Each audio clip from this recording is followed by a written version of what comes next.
اس نے حضرت اماں عائشہ رضی اللہ تعالیٰ عنہ سے زلزلے کے بارے میں دریافت کیا تو حضرت اماں عائشہ رضی اللہ تعالیٰ عنہ فرمانے لگی کہ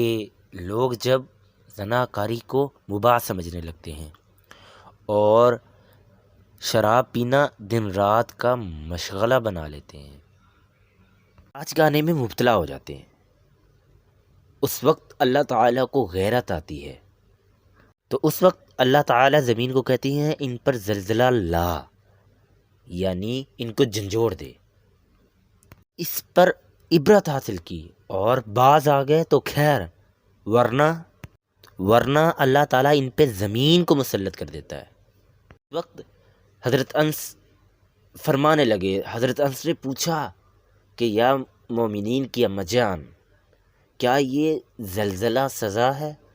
تو حضرت اماں عائشہ رضی اللہ تعالی عنہ فرمانے لگی، یہ مومنوں کے لیے باعث رحمت ہے، البتہ نافرمانوں کے لیے سزا، غضب اور عذاب ہے۔